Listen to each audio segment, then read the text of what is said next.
అప్పటి ప్రధానమంత్రి జవహర్లాల్ నెహ్రూ గారు ఒక ఆలోచనతో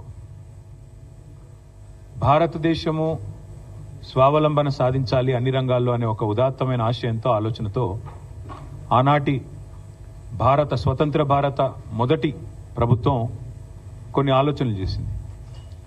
అందులో భాగంగా పంచవర్ష ప్రణాళికలు, అందులో భాగంగానే వివిధ రంగాలకు సంబంధించి నిష్ణాతులతో సలహాలు, సూచనలు ఇవన్నీ తీసుకొని స్వావలంబన, స్వయం సమృద్ధి సాధించడానికి పబ్లిక్ సెక్టార్లో కొన్ని కంపెనీలను ఏర్పాటు చేసి తద్వారా ప్రైవేట్ రంగానికి కూడా ఊతమిచ్చి భవిష్యత్తులో భారతదేశం ఉజ్వలంగా ఎదగాలి, స్వతంత్ర భారతదేశం మీద భారత పౌరులందరికీ ఒక విశ్వాసం, కొన్ని ఆశయాలు, ప్రపంచంలోనే ఒక ఉజ్వలమైన శక్తిగా ఎదగడానికి ఎన్నో అవకాశాలు ఉన్నాయనే ఉద్దేశంతో చాలా రంగాల్లో కొన్ని కీలకమైన నిర్ణయాలు తీసుకొని ఆనాటి అప్పటి ప్రభుత్వాలు స్వాతంత్రం వచ్చిన కొత్తలో మరి కొన్ని చొరవగా కొన్ని ముందడుగు వేసే కార్యక్రమాలు తీసుకున్నారు.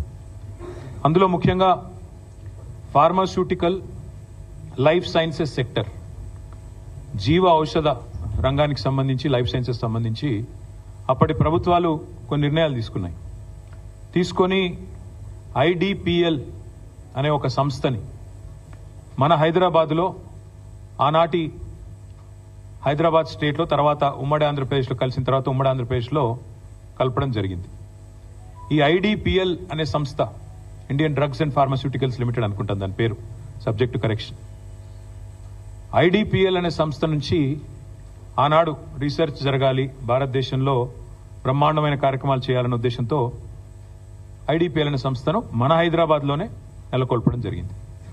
ఆ ఐడిపిఎల్ అనే సంస్థ ఎంత ఉజ్వలంగా పనిచేసింది, ఎంతమందిని తయారు చేసింది అంటే, తదనంతరం మన రాష్ట్రంలో ఫార్మాస్యూటికల్ రంగంలో పేరెన్నిక కలిగిన కంపెనీ డాక్టర్ రెడ్డి ల్యాబ్స్.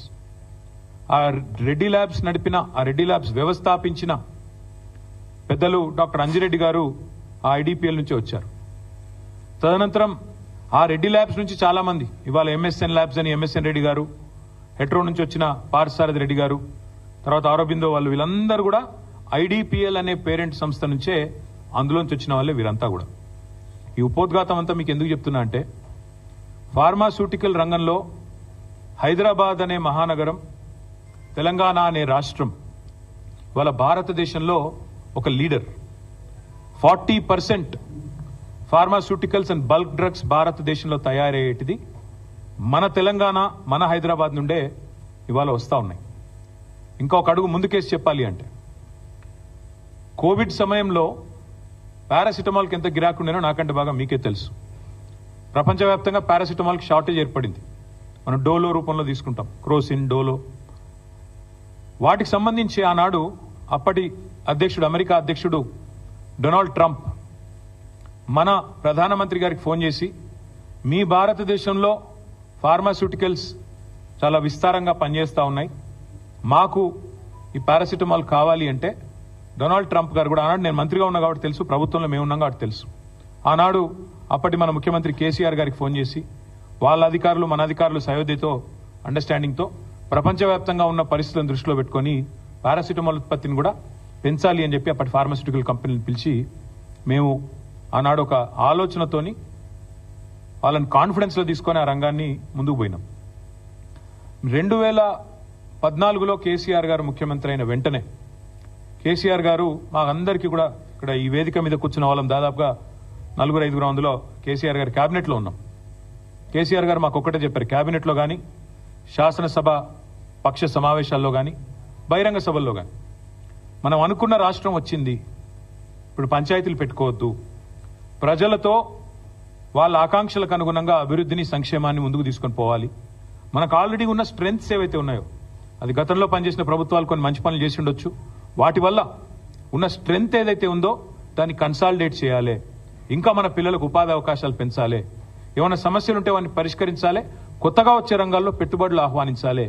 ఇంత ఒక ఇంటిగ్రేటెడ్ ఆలోచనతో కేసీఆర్ గారు ఆనాడు 3 హెలికాప్టర్లలో పారిశ్రామికవేత్తలను, అధికారులను, మా ప్రజాప్రతినిధులను తీసుకొని ఎక్కడ, ఎందుకంటే అది కూడా ఉత్తగానే ఆషామాషిగా చేయలేదు.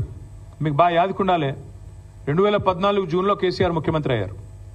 అయిన తర్వాత వెంటనే వారికి చైనాలో జరుగుతున్న world economic forum summer camp ఏదైతే ఉంటుందో, సమ్మర్ రిట్రీట్ ఏదైతే ఉంటుందో అక్కడికి రావాలని ఆహ్వానం వచ్చింది. చైనాలో దాలియాన్ అనే ప్రాంతంలో జరిగేదానికి కేసీఆర్ గారు పోయినారు. ఆనాటి అప్పటి పరిశ్రమల మంత్రి అప్పుడు జూపల్లి కృష్ణారావు, నేను ఇంకా అప్పటి ఇండస్ట్రీస్ మినిస్టర్ కాదు, ఐటీ మినిస్టర్ అప్పుడు నేను, ఆయన కూడా పోయినాడు. ఆయనతో పాటు అప్పుడు డిప్యూటీ సీఎం, ఇంకా ఇప్పుడున్న కడియం శ్రేరి, వీళ్ళందరూ పోయినారు. పోయిన తర్వాత అప్పుడు జగదీష్ రెడ్డి గారు కూడా పోయినట్టున్నారు. అందరూ పోయిన తర్వాత అక్కడ వరల్డ్ ఎకనామిక్ ఫోరంలో పాల్గొన్నారు. పాల్గొన్న తర్వాత చైనా ప్రపంచానికే మ్యానుఫ్యాక్చరింగ్ కేంద్రం ఎట్లయింది, ఉత్పత్తుల్లో చైనా ఎందుకు ప్రపంచ దిగ్గజంగా మారింది అని అర్థం చేసుకోవడానికి కేసీఆర్ గారు ఒక 2 రోజుల పాటు, ఆనాడు ఆయన ప్రిన్సిపల్ సెక్రటరీ, ఇంకా ఇండస్ట్రీ సెక్రటరీ నరసింహరావు, ప్రదీప్ చంద్ర, ఇంకా వాళ్ళందరూ ఉండే, జయేష్ రంజన్, వీళ్ళందరినీ తీసుకొని అక్కడ ఒక industrial park, Sichuan industrial park అని అక్కడ పోయినారు. అది ఎంత పెద్ద ఇండస్ట్రియల్ పార్క్ అంటే 70,000 ఎకరాలలో విస్తరించి ఉన్న ఒక ఇండస్ట్రియల్ పార్క్. అది మొత్తం తిరిగినారు. తిరిగి అక్కడ అధికారులను అడిగినారు, మీరు ఎందుకే ఇంత పెద్ద ఇండస్ట్రియల్ పార్క్ పెడతారు, దీనివల్ల లాభం ఏంది అన్నారు. వాళ్ళు ఒకటే చెప్పారు, సార్ ఎవల పాటికి వాళ్ళు యూనిట్లు ఎక్కడ పడితే అక్కడ చెట్టుకోకూడదు పుట్టకోకూడదు అన్నట్టు అయితే, మళ్ళీ ఎవలది వాళ్ళు ఎఫ్లూయెంట్ ట్రీట్మెంటు, ఎవలది వాళ్ళు పొల్యూషన్ కంట్రోలు, ఎవలది వాళ్ళు చేసుకుంటే ఎక్స్పెన్సివ్ ఎక్కువ అవుతుంది.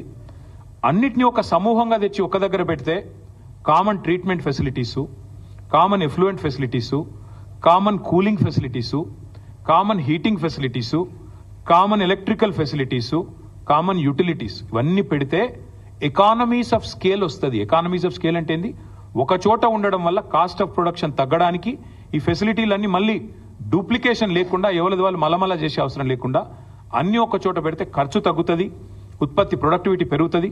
తద్వారా ఈ పోటీ ప్రపంచంలో మీరు ప్రపంచంతో పోటీ పడడానికి అవకాశం ఉంటుంది అని చెప్పి వారు ఒక ఐడియా. పొల్యూషన్ కూడా పూర్తిగా నివారించవచ్చు, జీరో పొల్యూషన్. ఒకప్పుడు అంటే రామచంద్రాపురంలో, జీడిమెట్లలో, పాశమైలారంలో, పటాన్ చెరువులో, ఇంకొకడ మన నాచారంలో యూనిట్లు పెట్టినప్పుడు, ఫార్మా యూనిట్లు పెట్టినప్పుడు ఆధునికమైన టెక్నాలజీ లేదు. కానీ ఇప్పుడు వచ్చింది సార్. మీరు అనుకుంటే పక్కనే ఫార్మా యూనిట్ ఉన్నది అనే ఒక ఇది కూడా లేకుండా బ్రహ్మాండంగా జీరో పొల్యూషన్తో చేయొచ్చు, జీరో ఎఫ్లూయెంట్ డిశ్చార్జ్ అని చెప్పి వాళ్ళు చెప్పడం జరిగింది. అట్లాంటి ఫెసిలిటీస్ వచ్చినాయి, సాంకేతిక పరిజ్ఞానం వచ్చింది, అట్లా చేయండి అని చెప్పి వాళ్ళు చూపెట్టి మరీ చెప్పారు ఇట్లా చేయండి అని. చెబితే కేసీఆర్ గారు ఆనాడు ఇచ్చిన ఆదేశం ఏంటంటే ఇక్కడికి వచ్చి ఇండస్ట్రియలిస్టులతో మళ్ళీ సమావేశం అయ్యారు. ఎందుకంటే ఇక్కడ లైఫ్ సైన్సెస్ ఇండస్ట్రీ, నేను ఇందాక చెప్పినట్టు pharmaceutical bulk drugs industry, Hyderabad అప్పటికే ఒక కీలక కేంద్రంగా, కీలక స్థావరంగా ఉన్నది, ఒక హబ్గా ఉన్నది. వాళ్ళందరినీ పిలిచారు, రెడ్డి ల్యాబ్స్ వాళ్ళని, హెట్రో వాళ్ళని, ఎంఎస్ఎన్, ఇంకా ఇతర చాలా ఆరబిందో, అన్ని కంపెనీలు పెద్ద చిన్న అందరినీ పిలిచారు. పిలిచి వాళ్ళని అడిగినారు, ఏమయ్యా మరి మీ విస్తరణ ప్రణాళికలు ఏంటి అని. వాళ్ళు ఏమన్నారంటే, సార్ మాకు పెద్ద పంచాయతీ అయిపోయింది, యూనిట్ పెట్టాలంటే మళ్ళీ పబ్లిక్ హియరింగ్, భూసేకరణ పెద్ద సమస్య అయిపోయింది, మళ్ళా పబ్లిక్ హియరింగ్, మళ్ళీ మేము మొత్తం పెట్టుబడి పెట్టి మళ్ళీ అక్కడ ఎఫ్లూయెంట్ డిశ్చార్జ్, పోలేపల్లి సెజ్ పెట్టినప్పుడు ఇట్లే గొడవలేనాయి, జడ్చర్ల కాడ చాలా చాలా కష్టమవుతున్నది సార్ అంటే, మరి చైనా వాళ్ళు ఇట్లా చెప్పినారు, మీరేమంటారని అన్నారు. ఇది correct sir, economies of scale ఒక దగ్గర పెడితేనే వస్తాయి, తద్వారా మాకు కూడా ఈ ప్రమాదం తప్పుతుంది అంటే కేసీఆర్ గారు ఎంత ముందు చూపుతూ ఆలోచించారంటే, ఒక పెద్ద ఫార్మా పార్క్ అంటూ పెడితే దాని చుట్టూతా మాకు చెప్పారు, అప్పుడు నేను మున్సిపల్ మినిస్టర్, తదనంతరం చుట్టూతా ఒక 5-6 కిలోమీటర్ల వరకు లేఅవుట్లు కూడా పర్మిషన్ ఇవ్వకండి. ఎందుకంటే నేను గమనించాను, నేను నా అనుభవంలో చెప్తున్నాను, నాచారం చుట్టూ ఫస్ట్ ఇండస్ట్రీ వచ్చింది, ఆ తర్వాత రెసిడెన్సీస్ వచ్చినాయి. కానీ తర్వాత ఏమవుతుంది, రెసిడెన్షియల్ వాళ్ళు గొడవ స్టార్ట్ చేస్తారు, పక్క నుంచి అంత కాలుష్యం మాకు వస్తున్నది, బాచుపల్లి వస్తున్నది, బాచుపల్లి కూడా అదే చూసాం. ఒకటి కాదు ఇక చాలా చోట్ల ఫస్ట్ ఇండస్ట్రీ వస్తుంది, దాని దగ్గర ఇండ్లు వస్తాయి, కాలనీలు వస్తాయి, అటెనక లొల్లి స్టార్ట్ అవుతుంది, ఇది నీ ఇక్కడికి తరలించాలని లొల్లి. కాబట్టి కేసీఆర్ గారు మాకు ఎంత దూరం చెప్పారంటే, మనం ముచ్చర్లలో ఫార్మా పార్క్ పెడదాము, పెట్టి అది కూడా తానే తీసుకోవాలని నిర్ణయం.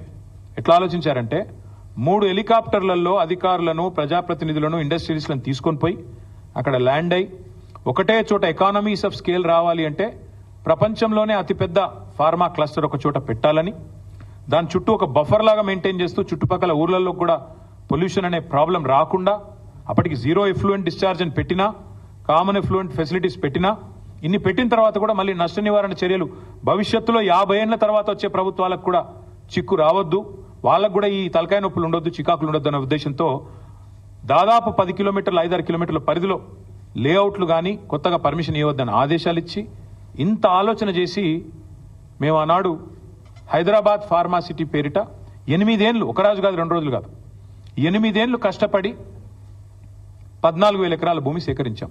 అందులో గవర్నమెంట్ ల్యాండ్ ఉన్నది, కొంత ప్రైవేట్ ల్యాండ్ ఉన్నది. అక్కడ కూడా ఇదే కాంగ్రెస్ వాళ్ళు, ఇవాళ ఏ కాంగ్రెస్ వాళ్ళు అయితే ప్రభుత్వంలో ఉన్నారో, మా సవితక్క ఇప్పుడే వస్తూ ఉంటే ఇక్కడికి వస్తూ ఉంటే గుర్తు చేశారు నాకు. వీళ్ళే వచ్చారు, ఏం చెప్పారు, కోదండరెడ్డి గారు, కోమటిరెడ్డి వెంకటరెడ్డి గారు, మల్రెడ్డి రంగారెడ్డి గారు, వీళ్ళే అక్కడికి వచ్చి, రేవంత్ రెడ్డి గారు, బట్టి విక్రమార్క గారు అక్కడికి వచ్చి ఫార్మాసిటీ దగ్గరికి వచ్చి మీ ఊర్లన్నీ కాలుష్యమయమైపోతాయి, నాశనం అయిపోతాయి, మీ భూములు తీసుకొని ప్రభుత్వం రియల్ ఎస్టేట్ దందా చేస్తున్నది అని చెప్పి నోటికొచ్చినట్టు వాగి, సబ్జెక్ట్ తెలవకుండా, విషయం తెలవకుండా, పరిజ్ఞానం లేకుండా 13,000 14,000 ఎకరాలు 8 ఏళ్లు కష్టపడి సేకరిస్తే దాన్ని బంగారు పల్లెంలో పెట్టి వీళ్ళకి అప్పచెప్తే ఇవాళ అనాలోచితంగా ఒక తుగ్లక్ మాదిరిగా, ఓ పిచ్చోడ్ మాదిరిగా ఈ ముఖ్యమంత్రి ఏందో రాగానే హైదరాబాద్ ఫార్మాసిటీ రద్దు అని ప్రకటించినాడు. దాంతో ఆ ప్రాంత రైతులు ఏమనుకున్నారు, అచ్చా ఫార్మాసిటీ రద్దయిపోయింది, మా భూములు మాకు తిరిగి వెనక్కి వస్తాయి అని రైతులు సంబరపడ్డారు ఆ 9 గ్రామాల్లో. ఎందుకంటే వాళ్ళకి మాట కూడా ఇచ్చారు. రేవంత్ రెడ్డి గారు, బట్టి విక్రమార్క గారు, మల్రెడ్డి రంగారెడ్డి గారు, ఆ ప్రాంతంలో పోటీ చేసిన కిచ్చన్న గారు, లక్ష్మారెడ్డి, ఆ ప్రాంతంలో ఉన్న కోదండరెడ్డి, వీళ్ళందరూ కూడా మాట ఇచ్చినారు, మీ భూములు మీకు తిరిగిస్తాం, ఫార్మాసిటీ రద్దు చేస్తామని చెప్పారు. అన్నమాట ప్రకారమే రేవంత్ రెడ్డి వచ్చి రాగానే ఫార్మాసిటీ రద్దు అని ప్రకటన ఇచ్చాడు. ఇండస్ట్రీస్ మినిస్టర్ కూడా శ్రీధర్ బాబు కూడా ఫార్మాసిటీ రద్దు అని చెప్పిండు. చెప్పినాక మళ్ళా నెల రోజుల్లో ఏమైందో తెలియదు, మనసు మార్చుకున్నారు. మార్చుకొని కొత్త కథ మొదలు పెట్టిండ్రు. ఫార్మాసిటీ రద్దు అన్నారు. అన్న తర్వాత లేదు ఫార్మాసిటీ ఉంది కానీ కుదిస్తున్నాం అని ఒక మాట. ఒక చోట కాదు 20 చోట్ల పెడతాం, ఫార్మాసిటీ కాదు. మేము కేసీఆర్ ఫార్మాసిటీ అన్నాడు కదా, నేను సేమ్ పేరు పెడితే బాగుండదు అనుకొని ఫార్మా విలేజ్, సిటీ అన్నాడు కాబట్టి విలేజ్ అని చెప్పి ఓ పేరు మార్చిండు. కేసీఆర్ ఆనవాళ్ళు ఉండొద్దు కదా, మార్చి 20 చోట్ల ఫార్మా విలేజ్ అని డిక్లేర్ చేసిండు. ఒక చోట మేము స్థలం సేకరించడానికి కారణం ఏంది అంటే మాకు తెలియక కాదు, మాకు పరిజ్ఞానం లేక కాదు, మేము ఆలోచించి అర్థం చేసుకుని హైదరాబాద్ భవిష్యత్తు దృష్టిలో పెట్టుకొని తెలంగాణ భవిష్యత్తులో కూడా లైఫ్ సైన్సెస్ సెక్టర్లో లీడర్గా ఉండాలి. ఈ 2030 సంవత్సరం కల్లా 100 బిలియన్లు కాదు $200 బిలియన్ పెట్టుబడి తెలంగాణకు తేవాలి. ఈ లైఫ్ సైన్సెస్ సెక్టర్లోనే 4-5 లక్షల మంది పిల్లలకు కొలువులు ఇవ్వాలి, ఇంకా విస్తరించాలన్న ఉద్దేశంతో అంతర్జాతీయ ఫార్మా యూనివర్సిటీ, అందులోనే ఒక అవసరమైతే ఒక ఎయిర్ స్ట్రిప్, అందులోనే లివ్ వర్క్ లెర్న్ ప్లే అంటూ ఇట్లా ఒక మంచి ఆలోచనతో ప్రపంచ దేశాలని, ఊరికేనే కాదు, ఈరోజు చీఫ్ సెక్రటరీగా ఉన్న శాంతి కుమారి గారు ఆ రోజు ముఖ్యమంత్రి గారి కార్యాలయంలో చేజింగ్ సెల్ కి ఇన్ఛార్జ్ గా ఉన్నారు. చేజింగ్ సెల్ అంటే ఇన్వెస్ట్మెంట్ ప్రమోషన్ సెల్, ఇన్వెస్ట్మెంట్ ని ఆకర్షించడానికి, ఇన్వెస్ట్మెంట్ ని చేజ్ చేయడానికి పెట్టిన ఒక సెల్. దానికి ఇన్ఛార్జ్ గా శాంతి కుమారి గారు సెక్రటరీ టు చీఫ్ మినిస్టర్ గా ఉన్నారు అన్నాడు, principal secretary to chief minister. ఆ మేడం ఆధ్వర్యంలో మా ఇండస్ట్రీ సెక్రటరీని ఐర్లాండ్ కి, తర్వాత ఇంకా ఇతర ఫార్మా స్థావరాలు ఎక్కడెక్కడైతున్నాయో అన్ని చోట్లకు పంపారు. ఒక 5-6 దేశాలు పోయినారు వాళ్ళు, నాకు గుర్తు రావట్లేదు, ఐర్లాండ్, సింగపూర్, ఇంకెక్కడెక్కడో పోయారు. మేము పోలేదు, అధికారులు పోయారు. వాళ్ళని కూడా తిప్పి ఎట్లా పెట్టాలి మనం ఫార్మా అని చెప్పి ఆలోచన చేసి హైదరాబాద్ ఫార్మాసిటీకి మేము అంకురార్పణ చేయడం జరిగింది. కాకపోతే ఎలక్షన్ తర్వాత మొదలు పెడదాం, ఎందుకంటే అప్పటికే మొత్తం 13-14 ఎకరాలలో కామన్ ఫెసిలిటీస్ పోను ఒక నికరంగా 8,000 పైచిల్క ఎకరాలు మిగులుతోంది. దాన్ని ఎట్లా వినియోగించాలి అన్నప్పుడు డిమాండ్ చాలా ఎక్కువ ఉండే. చిన్న కంపెనీలు, పెద్ద కంపెనీలు అందరూ 200 ఎకరాలు కావాలి, 300 ఎకరాలు కావాలని ముందుకు వచ్చినారు. సో మేము ఆలోచనతో అక్క వాళ్ళు కూడా, సబితక్క, మంచిరెడ్డి కిషన్ రెడ్డి గారు వచ్చి, అన్న మరి యూనిట్లు పోతున్నాయని కేసీఆర్ గారికి చెప్పారు. అన్న మరి యూనిట్లు వస్తాయంటున్నారు, రైతులకేమో వాళ్ళ హ్యాపీగా లేరు, పరిహారం విషయంలో కోపంగా ఉన్నారు, ఇంకా పెంచితే బాగుంటుందేమో అంటే కేసీఆర్ గారు నిర్ణయం తీసుకొని 1 ఎకరా భూమి పోతే వాళ్ళకి వెంటనే అక్కడ ప్లాటెడ్ ఏరియా, డెవలప్డ్ ఏరియా, ఒక హౌస్ సైట్ ఇవ్వండి, 1 ఎకరం పోతే 1 గుంటెడు జాగా వెంటనే మంచి డెవలప్డ్ లేఅవుట్లో ఇవ్వండి అంటే అక్క దగ్గరుండి మంత్రిగా అన్నాడు. లేఅవుట్లు కూడా మేమే వేసినాం, 500 ఎకరాల్లో లేఅవుట్లు వేసినాం, కొంతమందికి పట్టాలు ఇచ్చాం. ఇవన్నీ కూడా చేసింది మా ప్రభుత్వం. చేసిన తర్వాత ఈ తుగ్లక్ ముఖ్యమంత్రి వచ్చి ఫార్మా విలేజ్ అన్నాడు. ఎందుకు చెప్తున్నా ఇదంతా నేపథ్యం మీకంటే, నిన్న కొడంగల్లో జరిగింది అదేదో కుట్రతోనో, అదేదో కువారంతోనో, ఇంకో దాంతోనో జరిగింది కాదు. ఈ ముఖ్యమంత్రి యొక్క అనాలోచిత మూర్ఖ తుగ్లక్ విధానాల వల్లనే ఇవాళ ఒక్క కొడంగల్లో కాదు, మొన్న సంగారెడ్డి జిల్లా న్యాల్కల్ అక్కడ కూడా గొడవ జరిగింది. అక్కడ కూడా రైతులు మా భూములు ఇవ్వమని చెప్పి రోడ్డు ఎక్కినారు. కొడంగల్లో ఈ రోజు కాదండి. దయచేసి నేను మీడియా మిత్రులను కోరుతా ఉన్న, ప్రజలకు కూడా వాస్తవాలు చెప్పండి. 6-7 నెలల కిందట, ఇంకెక్కువ 8-9 నెలల కిందట ముఖ్యమంత్రి సోదరుడు తిరుపతి రెడ్డి ఆయనకు ఒక ఫోన్ కాల్ వైరల్ అయింది. మీరు చూసే ఉంటారు, వినే ఉంటారు. ఏమని? ఒక రైతు ఫోన్ చేసి తిరుపతి రెడ్డి గారిని అడుగుతున్నాడు, మేము ఎందుకు ఇవ్వాలా మా భూములు, ఇవ్వకపోతే ఏం చేస్తుంది ప్రభుత్వం అని గట్టిగా అడిగితే, తన్ని తీసుకుంటాం ఆయన అన్నమాట, తన్ని తీసుకుంటాం నా కొడక అని మాట్లాడినాడు ఆయన. ఉంది, వైరల్ ఉంది ఆ వీడియో, ఆడియో తీయండి, తప్పకుండా వినండి. అంటే ఇది 6-7-8 నెలల నుంచి నడుస్తున్న కథ, రగులుతోంది కొడంగల్. మధ్యలో రైతులు ఒక్కసారి కాదు, అన్ని పార్టీల దగ్గర పోయినారు. మా కాడికి కూడా వచ్చినారు, ఇక్కడనే నా దగ్గర కూడా వచ్చి నన్ను కూడా కలిశారు. తర్వాత బీజేపీ ఆఫీస్కి పోయినారు, అందరి దగ్గర పోయినారు. ముఖ్యమంత్రి గారిని కూడా కలిసినారు. కలిసి చెప్పినారు, సార్ ఇది మంచిది కాదు, విరమించుకోండి. మొత్తం లంబాడ రైతులు, అక్కడ గిరిజన రైతులు, గిరిపుత్రులు, వాళ్ళందరూ పోయి అడిగినారు. అడిగితే పట్టించుకోకుండా ఏకపక్షంగా మేమేదో రారాజులం, చక్రవర్తులం, కొడంగల్ ఏదో మా సామ్రాజ్యం, మేము ఏదనుకుంటే అది జరగాల అనే పద్ధతుల్లో ఇవ్వాల మీరు తీసుకున్న అనాలోచిత పిచ్చి నిర్ణయం వల్లనే కొడంగల్ రగులుతున్నది. రోమ్ నగరం తగలబడుతుంటే నీరో చక్రవర్తి ఫిడేలు వాయించిండంట. ఈయన కథ కూడా అట్లే ఉంది. ఇవాళ కొడంగల్లో అగ్గి అంటుకుంటే, కొడంగల్లో ఇవాళ 16 మంది రైతులు జైలుకు పోతే, కొడంగల్ ఎమ్మెల్యే ఎన్నో ఆశలతో ప్రజలు గెలిపించిన ఎమ్మెల్యే, ముఖ్యమంత్రి అయి మమ్మల్ని ఉద్ధరిస్తారనుకుని గెలిపించిన ఎమ్మెల్యే ఎక్కడున్నాడండి? నాకు అర్థం కాదు. మహారాష్ట్రలో ఢిల్లీ పెద్దలకు మూటలు మోస్తూ వాళ్ళకి ఇవాళ తాబేదారుగా ఇవాళ అక్కడ తిరుగుతా ఉన్నాడు. నేను అడుగుతా ఉన్నా రేవంత్ రెడ్డిని, సొంత నియోజకవర్గంలో రైతులు ఆందోళన చేస్తుంటే, రైతులు అక్రమ అరెస్టులు అయి జైలుకు పోతుంటే, మా నాయకుడు పట్నం నరేందర్ రెడ్డిని ఇవాళ ఒక టెర్రరిస్ట్ని ఇడ్చుకపోయినట్టు నేను తెలియక అడుగుతా ఉన్నా. కనీసం వాళ్ళ భార్యకు ఇన్ఫర్మేషన్ ఇచ్చిండ్రా? అరెస్ట్ వారెంట్ ఉందా? అసలు వాళ్ళు పోలీసులు మఫ్టీలో చెతకపోతారండి? ఆయన ఏమైనా బందిపోటా, తీవ్రవాద? అది అసలు అరెస్టా, కిడ్నాపా? ఇష్టం వచ్చినట్టు ఇంటికి వస్తావా, దుద్యాలకు వస్తావా, ఎక్కడికి వస్తావరా, వచ్చి కూర్చో, రైతులకు చెప్పు, నీ ఆలోచన వల్ల జరుగుతున్న లాభం ఏందో చెప్పు. ఇవాళ మా అందరికీ వచ్చిన అవగాహన, ప్రజలకు వచ్చిన అవగాహన ఒకటే, ఇవాళ ఈ భూసేకరణ పేరిట రేవంత్ రెడ్డి ప్రభుత్వం చేస్తున్నది దళిత, గిరిజన, బీసీల భూములను లాక్కొని వాళ్ళ అనుయాయులకు, వాళ్ళ కుటుంబ సభ్యులకు రియల్ ఎస్టేట్ పేరిట వ్యాపారం కోసం, రియల్ ఎస్టేట్ పేరిట వ్యాపారం చేసుకోవడానికి, డబ్బులు సంపాదించుకోవడానికి చేస్తున్న ఒక కుట్ర. ఇది కాంగ్రెస్ ప్రజాపాలన కాదు, ఇందిరమ్మ రాజ్యం కాదు, ఇందిరాగాంధీ ఎమర్జెన్సీ రాజ్యాన్ని తలపిస్తున్న పరిస్థితి. ఎందుకంటా ఉన్న ఈ మాట అంటే ఊరికే అనట్లేదు. ఇంటర్నెట్ తొలగించినారు, ఇంటర్నెట్ మీద పాబంది పెట్టినారు. It is against the supreme court order. Bhasin versus government of India, ఆ కేసులో సుప్రీంకోర్టు ఆర్డర్ ఉంది. ఇంటర్నెట్ అట్లా నిషేధించడం అనేది కరెక్ట్ కాదు అని చెప్పి supreme court order, violation of supreme court ఇది. అదే మాదిరిగా నేను అడుగుతా ఉన్నా, ఏ రూల్ ప్రకారం ఇవాళ మా నరేందర్ రెడ్డి గారిని అరెస్ట్ చేశారండి? ఏ రూల్ ప్రకారం ఎత్తుకుపోయినారు, ఆయన కిడ్నాప్ చేసినారు? ఇవాళ ఆ రాజ్యాంగం ఏందో మేము కూడా అడుగుతా ఉన్నాం. ఇవాళ పేపర్లో చూస్తే నిజంగా బాధ అనిపించింది.